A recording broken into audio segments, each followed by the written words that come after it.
Hello, welcome back to our Health Bite series. Today, I have the good fortune of being with Will Chow, our local dietitian, to share information with you on nutrition and gut health. Welcome, Will. Hello, everybody. Thanks for having me, and yeah, look forward to sharing a bit of information about nutrition and the gut microbiome. So, Beautiful. to hmm? so yeah, really nutrition and the gut microbiome. So, what exactly is that gut microbiome? So, really, it's a collection of super tiny life forms, such as like bacteria, viruses, fungi, protozoa, all these little things that live in our gut. And it's actually estimated that a single person will have anywhere between 30 to 400 trillion microorganisms in their gut at any given time. It seems a bit weird, but all of these little microorganisms, they are really beneficial to our health. So just want to mention that the information presented today is for educational purposes, and is meant for general education, does not replace professional medical advice. For personalized and tailored dietary advice and guidance unique to yourself, please call your local health service and inquire about making an appointment with your local dietitian. Excellent. So really, there's quite a bit of work going into our area with that human gut microbiome, but research is still in its infancy.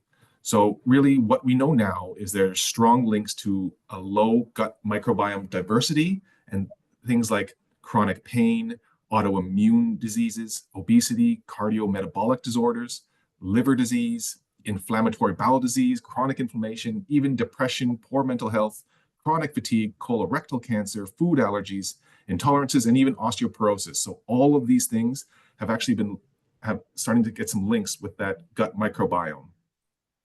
So there's even emerging evidence now for the treatment of some of these chronic conditions with certain combinations of probiotics, microorganisms that may help alleviate symptoms. But research is still in its infancy right now, so I wouldn't go recommending any specific probiotic strains for certain conditions just at this time. We just don't know that information yet. But what we do know is that if you have a low diversity of that microbiome, also known as dysbiosis, you are just more likely to either have or develop one of these conditions.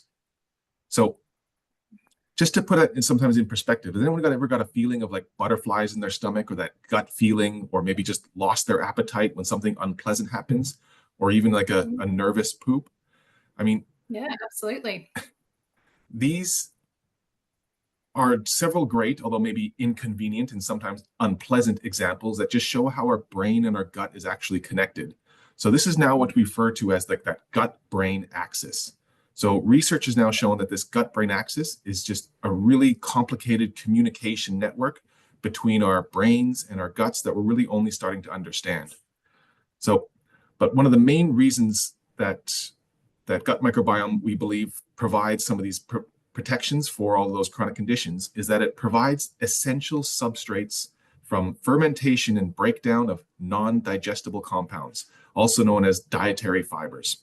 It's one of the reasons why we like to have lots of fiber in our diet, but then we're not actually digesting it. It doesn't actually contribute to our own energy or protein needs, but those little microorganisms love those dietary fibers and are able to ferment and digest those. And then those little microorganisms produce all of these little things like short chain fatty acids, these essential substrates that we can use that help our own health. So if you essentially you eat more fiber and then you're giving more more diversity to these great little bugs in our gut. Yes, 100%. So all of these little bugs like certain types of fibers, and I'll go into a little bit more in a second, but then the more diverse amount of foods that we can eat, the more diverse our microbiome is going to be. So, but really one of the main overall theories is that gut microbiome is linked to just nearly every aspect of our health. So back to how do we improve and protect it? So the main thing we just sort of hinted on before is diversity. So the gut microbiome, imagine it like a real complex ecosystem, like the ocean. There's countless types of plants and animals that all live in harmony and that will affect that overall health of that environment. But what can happen with a lack of diversity and overgrowth of one organism, which can be due to several factors, they can take over and destroy everything. Things like, the invasive urchins or starfish, they contribute in their own right, but too much of any one thing, it tends to cause a lot of issues. So the first point of call to ensure that healthy gut microbiome is that diverse amount of food. Mm-hmm. If you actually think about it, most people will only eat maybe 8 to 10 different types of vegetables, full stop. Some of the most common ones. And if you think about your own diet, it's probably around there. But yes, it's hard to get more in, isn't it? And you think about, the busy lives we lead and the convenient food. yes, Yeah. 100%. So there's a lot of the staples, things like, potatoes, broccoli, carrots, celery, all those things. But there's thousands and hundreds of different types of vegetables that you can get, and they're all unique and all can feed different parts of that microbiome. So even if you think about this picture here that I have up on the screen, imagine each one of those people is like one type of microorganism, and each of them have one job. And that job is to break down one specific type of food. So say you have this gentleman over here, he likes the broccoli, this person over here likes cauliflower, and then all of these people like one certain type of things. So if you don't give them that food to break down, they're basically out of a job. And if they don't have a job, they're going to go away. They're not going to be there anymore. There's no reason for them to be there.